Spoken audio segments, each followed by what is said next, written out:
Hey guys, welcome back to my channel from desk today. आप सबने thumbnail देख लिया होगा कि मैं वीडियो में क्या शेयर करने वाली हूँ। एसएससी सीजीएल के पेपर कैंसिल होने और रीस्केड्यूलिंग की न्यूज़ हम डे 1 से ही सुन रहे हैं।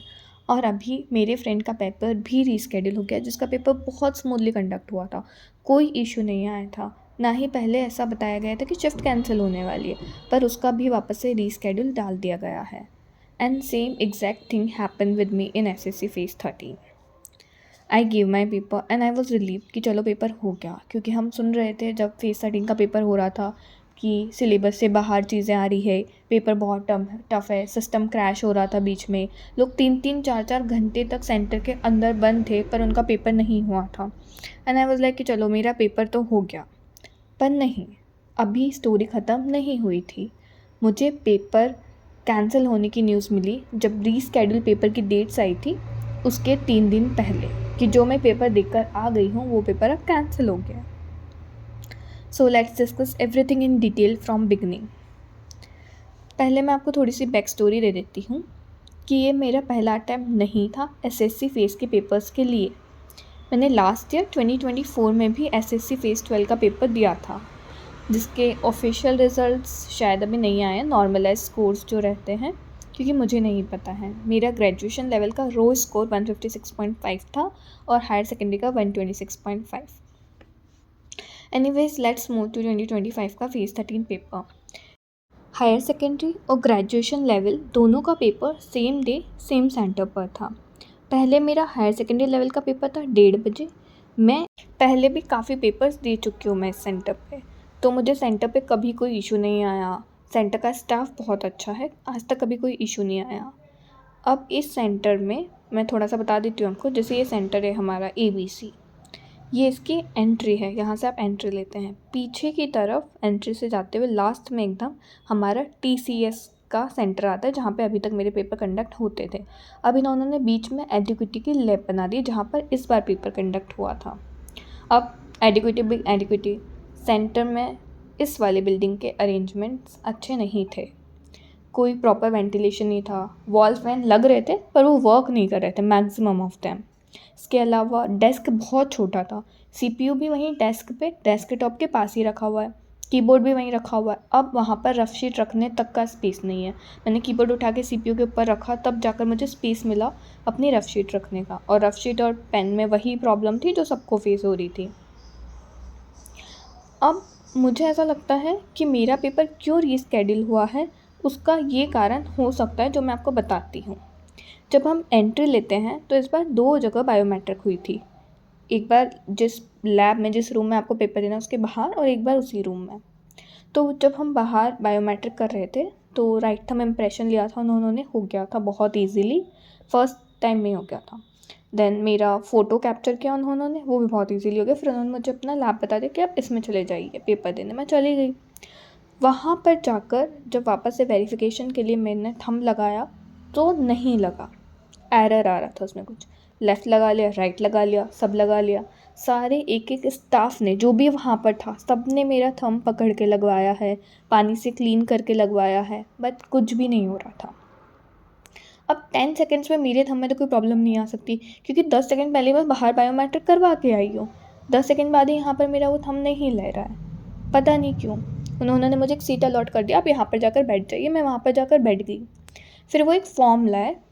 वो फॉर्म उन बच्चों के लिए था जिनका वेरिफिकेशन नहीं हो पा रहा है। तो उसमें ऐसा लिखा था कि अगर मेहंदी या फिर कोई इंजरी है थंब पे, या कोई भी अदर रीज़न है जिनसे आपका वेरिफिकेशन नहीं हुआ, उन्होंने अदर रीज़न वाले कॉलम पे टिक किया और मेरी बेसिक डिटेल्स फिल करी, रोल नंबर वगैरह, और इंक पैड से मेरा थंब ले लिया। मुझे लगा, उन्होंने कहा हो गया अब आपका वेरिफिकेशन, मुझे भी लगा हो गया है। फिर पेपर स्टार्ट हुआ। पेपर में कोई दिक्कत नहीं आई, सर्वर इशू नहीं था, क्रैश नहीं हुआ था, सिस्टम बंद नहीं हुआ था। प्रॉपर 1 आवर का पेपर हुआ मेरा। और वो सब तो इशू था ही सही कि आंसर्स ऑप्शन मैच नहीं कर रहे थे, किसी में 3 ही ऑप्शन थे, कुछ कुछ ऐसा तो था। बट जेन्युइनली मेरा पेपर अच्छा गया था। 85 के अराउंड मेरे अटैम्प्ट थे, कोई गेस वर्क मैंने नहीं किया था। I was happy with my paper. फिर जब एग्ज़िट वेरिफिकेशन का टाइम हुआ तब मेरा थंब लग गया। एंड आई वाज लाइक, अब कैसे लगा, पहले तो नहीं लग रहा था। लेकिन चलो जो भी हुआ, मेरा पेपर अच्छे से कंडक्ट हो गया था। ये मेरा पेपर था हायर सेकेंडरी लेवल का। अब फिर मेरा था ग्रेजुएशन का पेपर शिफ्ट 3rd में 5:30 पर। मुझे यही डाउट था थंबप्रिंट का कि होगा नहीं होगा, बट बहुत इजीली एंट्री वेरिफिकेशन एग्जिट सब कुछ हो गया बहुत इजीली। मैं अपना पेपर देकर घर आ गई। मेरे दिमाग में ये नहीं था बिल्कुल भी कि मेरा भी पेपर कैंसिल होगा या रीस्केड्यूल होगा, बिल्कुल भी नहीं था, क्योंकि जो प्रॉब्लम आई उसके लिए आपका एक ऑल्टरनेट मेथड था जिस वजह से आपने मेरा वेरीफाई करवाया। अब अचानक से 25 अगस्त को मुझे टेक्स्ट मैसेज आता है एसएससी की तरफ से कि आपका री एग्ज़ाम है। आई वॉज इन शॉक कि ये क्या हो गया। मेरा पेपर तो अच्छे से कंडक्ट हुआ था, मेरा क्यों रीस्केड्यूल करा। मैंने वेबसाइट पर लॉगिन करके देखा तो मेरा पेपर रीस्केड्यूल हो गया था 29 अगस्त के लिए 12:30 बजे। वो भी अब किसी और सिटी में। मैं पहले सिटी एक्स में गई थी, अब मेरा सिटी वाई में डाल दिया उन्होंने। 3 दिन पहले मुझे पता चल रहा है कि जो हायर सेकेंडरी लेवल का पेपर मैं अच्छे से देकर आई हूँ वो कैंसिल हो गया है, रीस्केड्यूल कर दिया है। अब मैं क्या करूँ, मुझे कुछ समझ नहीं आ रहा था। मैंने जो भी हमारे टीचर्स हैं उन सबको, ऑलमोस्ट सबको मैंने मैसेज करा, जो भी जहाँ भी मैं कर सकती थी, इंस्टाग्राम पे, व्हाट्सएप पे, हर जगह मैंने रीच आउट किया। मुझे कहीं से कोई रिप्लाई नहीं आया। मैंने ग्रीवेंसेस फाइल करी, एसएससी को ईमेल करा, हर वो कोशिश जो मैं कर सकती थी मैंने करी अपने एंड पे। और एसएससी की तरफ से मुझे ये रिप्लाई मिला that re-exam is mandatory for the candidates for whom it has been scheduled. Your previous exams stand cancelled. Those rescheduled candidates who do not appear in the re-exam will be marked absent. मतलब मैं जो paper देकर आई हूँ वो cancel कर दिया गया, और अगर मैं पेपर देने नहीं गई तो मुझे एब्सेंट मार्क कर दिया जाएगा। कहीं पर भी मुझे ये नहीं बताया गया है कि किस रीज़न से मेरा पेपर कैंसिल हुआ है और रीस्केड्यूल हुआ है। ये बस मैं गैस कर रही हूँ कि शायद जो वेरिफिकेशन का इशू हुआ था उस कारण से मेरा पेपर आपने री एग्ज़ाम करवाया, पर क्यों, ऑफिशियल रीज़न मुझे अभी तक नहीं पता है। और अगर आपने उस रीज़न से भी मेरा री एग्ज़ाम कराया तो आपने तब मेरा ऑल्टरनेट वे से वेरिफिकेशन क्यों करवाया। आपको मुझे पेपर ही नहीं देना चाहिए था, मुझे उसी मोमेंट पे बता देना चाहिए था। मैंने पेपर स्किप किया, मैं पेपर देने नहीं गई क्योंकि मेरे लिए पॉसिबल नहीं था।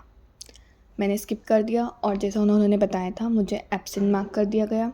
मुझे मेरी आंसर की नहीं मिली। जब मैंने आंसर की चेक करी, ग्रेजुएशन लेवल की तो थी पर हायर सेकेंडरी की नहीं थी और मैं एब्सेंट मार्क थी। तो अगर आपके साथ भी CGL में सेम हुआ है, आपने पेपर दिया था, स्मूथली कंडक्ट हुआ था, पर आपको री एग्ज़ाम का मैसेज रिसीव हुआ है, तो आप प्लीज़ पेपर देने जाइए, क्योंकि आपका पिछला पेपर कैंसिल है और आप एब्सेंट मार्क कर दिए जाओगे अगर आप देने नहीं गए। If the same exact thing happened with you in phase 13 or CGL exam, share your story in the comment section. Thank you for watching.